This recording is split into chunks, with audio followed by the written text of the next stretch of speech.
তাহলে কি আমেরিকায় 2024 সাল থেকে সনাতনের শাসন চলবে? বিশ্বের সবথেকে শক্তিশালী দেশ কি এবার সনাতন ধর্মের পথে হাঁটতে চলেছে? বন্ধুরা, 2024 সালের আমেরিকার রাষ্ট্রপতি নির্বাচনে এমনই কিছু সংকেত পাওয়া যাচ্ছে যা পুরো বিশ্বকে, বিশেষ করে ভারতকে চমকে দিচ্ছে। এই নির্বাচনে একটি জিনিস স্পষ্ট যে আমেরিকার ভবিষ্যৎ হয়তো সনাতন ধর্মের আদর্শেই পরিচালিত হতে চলেছে। আজকের ভিডিওতে আমরা খুব ডিটেইলডে জানবো যে কিভাবে আমেরিকায় এই সনাতন এরা শুরু হতে চলেছে এবং এর পরিবর্তনের মূল কারণগুলি কি। নমস্কার প্রিয় দর্শক, আজব কাহিনীর আরও একটি নতুন ভিডিওতে আপনাদের সবাইকে স্বাগত। সম্পূর্ণ তথ্য কি তা বলার আগে আপনাদের জন্য আছে একটি বিশেষ ভিডিও ফুটেজ। এটি আমেরিকার একটি উচ্চ স্তরের রাজনৈতিক বৈঠকের ভিডিও, যেখানে সনাতন ধর্মের মন্ত্র উচ্চারিত হচ্ছে। আগে দেখে নিন সেই ভিডিওটি। ओम समानि वहाकु ओते समाना हृदयानि वहा। We should be in unison. परस्पर विवादेतु वयं पंचशतंचते वयं सर्वेपि वसुदेव कुटुंबकाः। ओम सद्गमय। ओम शांति शांति शांति। বন্ধুরা, আমেরিকার রাষ্ট্রপতি নির্বাচনে ডেমোক্রেটিক প্রার্থীর আনুষ্ঠানিক ঘোষণার জন্য আয়োজিত ডেমোক্রেটিক ন্যাশনাল কনভেনশন অর্থাৎ ডিএনসির তৃতীয় দিনের সূচনা প্রথমবারের জন্য বৈদিক মন্ত্রোচ্চারণের মাধ্যমে হয়। এক সনাতনী হিন্দু পুরোহিত দেশের একতার জন্য প্রার্থনা করেন। ভারতীয় আমেরিকান পুরোহিত রাকেশ ভট্টজি শিকাগোতে আয়োজিত ডিএনসির তৃতীয় দিনের কার্যক্রম শুরু করার সময় বলেন যে আমাদের মধ্যে তো মতভেদ থাকতেই পারে, তবে যখন দেশের কথা আসে তখন আমাদেরকে একত্রিত হতে হবে এবং এটি আমাদের সবাইকে ন্যায়ের পথে এগিয়ে নিয়ে যায়। তিনি সংস্কৃত ভাষায় বলেন, আমাদেরকে এক হওয়া উচিত। ঈশ্বর করুন যেন আমাদের মস্তিষ্ক একইভাবে চিন্তা করে, আমাদের হৃদয় যেন একসাথে কম্পিত হয়। সব কিছু সমাজের মঙ্গলের জন্য হওয়া উচিত। ঈশ্বর করুন যেন আমরা শক্তিশালী হই, যাতে আমরা একত্রিত হয়ে আমাদের দেশকে গৌরবান্বিত করতে পারি।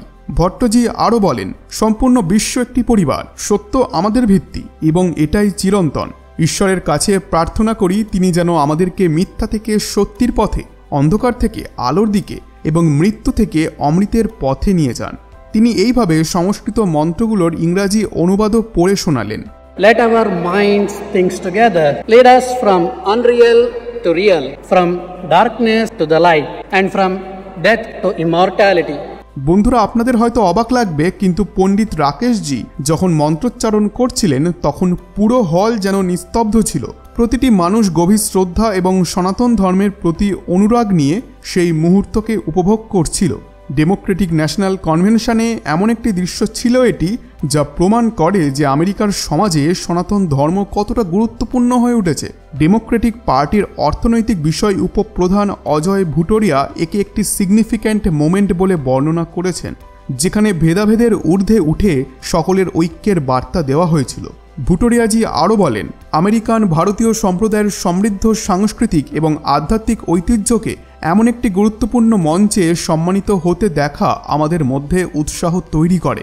এটি আমেরিকার সমাজে সনাতন ধর্মের ক্রমবর্ধমান প্রভাব ও স্বীকৃতির প্রতিফলন। যে পণ্ডিত রাকেশ ভট্ট এই মন্ত্রগুলি পাঠ করছিলেন তিনি মেরিল্যান্ডের শ্রী বিষ্ণু শিব মন্দিরের পুরোহিত এবং বেঙ্গালুরুর বাসিন্দা। তিনি একজন মাধব পুরোহিত, যিনি তার গুরু উডুপির অষ্টমথের পেজাওয়ার স্বামীজির কাছ থেকে ঋগ্বেদ এবং তন্ত্রসার আগমের জ্ঞান অর্জন করেছিলেন। সংস্কৃত, ইংরেজি এবং কন্নড়ে পোস্ট গ্র্যাজুয়েট রাকেশ ভট্টজি তামিল, তেলেগু, কন্নড়, হিন্দি, ইংরাজি, তুলু এবং সংস্কৃত ভাষায় দক্ষ।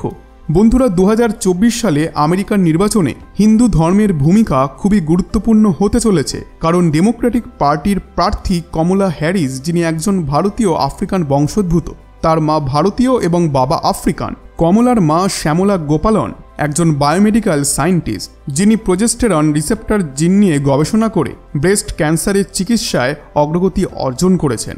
কমলা হ্যারিসের রাষ্ট্রপতি প্রার্থী হওয়ার পর তার সমর্থকরা হিন্দুস ফর কমলা হ্যারিস ক্যাম্পেইনও শুরু করেছেন। অন্যদিকে রিপাবলিকান পার্টির প্রার্থী হলেন ডোনাল্ড ট্রাম্প এবং ভাইস প্রেসিডেন্ট প্রার্থী ওয়াহিওর সিনেটর জেডি ভ্যান্স। এবং ভ্যান্সের সনাতন ধর্ম আর ভারতের সঙ্গে গভীর সম্পর্ক রয়েছে, কারণ তার স্ত্রী উষা চিলুকুরি ভারতীয় বংশোদ্ভূত এবং সান ফ্রান্সিসকোর একজন সিনিয়র অ্যাটর্নি। উষার বাবা মা অন্ধ্রপ্রদেশের কৃষ্ণা জেলার পামার গ্রামের বাসিন্দা। অর্থাৎ বন্ধুরা, আমেরিকার আসন্ন নির্বাচনের ফলাফল যাই হোক না কেন, এর শীর্ষ নেতৃত্বের ভারত এবং সনাতন ধর্মের সঙ্গে গভীর সম্পর্ক থাকা নিশ্চিত। এটি শুধু রাজনৈতিক ক্ষেত্রেই নয়, অর্থনীতিতেও ভারতের প্রভাব ক্রমশ বৃদ্ধি পাচ্ছে। বর্তমানে আমেরিকায় জাতিগত ভিত্তিতে ধনী পরিবারের মধ্যে ভারতীয়রা শীর্ষস্থান ধরে রেখেছেন। আপনি কি জানেন বহু শীর্ষস্থানীয় কোম্পানির সিইও আজ ভারতের বংশোদ্ভূত? উদাহরণস্বরূপ গুগল, মাইক্রোসফট এবং অ্যাডোবির মতো বহুজাতিক কোম্পানির নেতৃত্বে রয়েছেন ভারতীয় বংশোদ্ভূত ব্যক্তিরা। একসময় আমেরিকার অর্থনীতিতে ইহুদিদের যে প্রভাব ছিল, আজ ভারতীয়রা সেই স্থান দখল করে নিয়েছেন।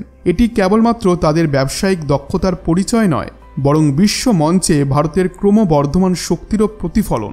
রাজনীতি এবং অর্থনীতির মতোই আমেরিকায় ধর্মীয় ক্ষেত্রেও সনাতন ধর্মের প্রভাব দ্রুত বাড়ছে। সম্প্রতি শিকাগোতে একটি গীতা উৎসব আয়োজন করা হয়েছিল, যেখানে ভারতীয় মহাসন্ত শ্রী গণপতি সচ্চিদানন্দ স্বামীজির নেতৃত্বে প্রায় 10,000 ভক্ত একসঙ্গে গীতা পাঠ করেছেন।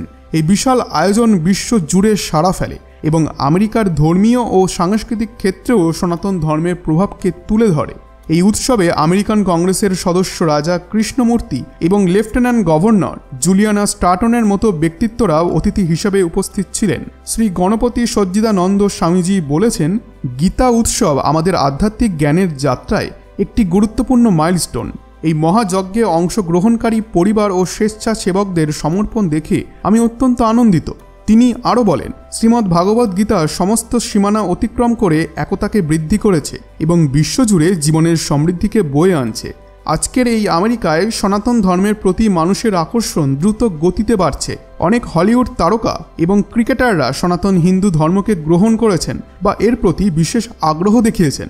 তাদের মধ্যে কিছু মানুষ যোগ, ধ্যান এবং আয়ুর্বেদের মতো প্রাচীন ভারতীয় জীবনধারার প্রতি গভীর আগ্রহী হয়ে উঠেছেন। পশ্চিমা দেশগুলির মনোভাব থেকে এবার তারা ক্লান্ত হয়ে গেছেন এবং সনাতন ধর্মের আধ্যাত্মিকতা, শক্তি, শান্তি এবং শুদ্ধতার সন্ধান করছেন। আমেরিকার অনেক সামাজিক এবং সাংস্কৃতিক ক্ষেত্রেও সনাতন ধর্মের প্রভাব দেখা যাচ্ছে। এমনকি ভবিষ্যতে আমেরিকার জীবনধারা এবং নীতিগুলো সনাতন ধর্মের মূল নীতির ওপর ভিত্তি করে গড়ে উঠতে পারে, এমন সংকেতও দেখা যাচ্ছে। অর্থাৎ আমেরিকার ভবিষ্যৎ সনাতন ধর্মের দ্বারা পরিচালিতও হতে পারে। বন্ধুরা, আজ আমরা দেখলাম কিভাবে আমেরিকার সমাজ, রাজনীতি এবং অর্থনীতিতে সনাতন ধর্মের প্রভাব ক্রমশ বাড়ছে। 2024 সালের নির্বাচনে সনাতন হিন্দু ধর্মের ভূমিকা আরও গুরুত্বপূর্ণ হতে চলেছে, আর আমেরিকায় ভারতীয়দের শক্তিশালী উপস্থিতি প্রতিনিয়ত আমাদেরকে গর্বিত করে তুলছে। ভবিষ্যতে হয়তো আমরা দেখব আমেরিকার নেতৃত্ব সনাতন সংস্কৃতির মূল্যবোধের ওপর ভিত্তি করেই গঠিত হচ্ছে। এই বিষয়ে আপনারা কি ভাবছেন? এই বিষয় নিয়ে আপনাদের মতামত অবশ্যই জানান, কারণ আপনাদের এই বিষয়ে দৃষ্টিভঙ্গি কি, আপনারা কি ভাবছেন এটিকে নিয়ে, সেটি আমরা জানতে আগ্রহী। বন্ধুরা, আশা করছি আজকের এই ভিডিওটি আপনাদের ভালো লেগেছে। ভিডিওটি ভালো লেগে থাকলে ভিডিওটিতে অবশ্যই একটি লাইক করে আমাদের চ্যানেলটিকে আজই সাবস্ক্রাইব করে দিন, আর অবশ্যই ভিডিওটিকে শেয়ার করুন, কারণ এই ধরনের ইন্টারেস্টিং ভিডিও আমি প্রতিদিন এনে থাকি। ধন্যবাদ।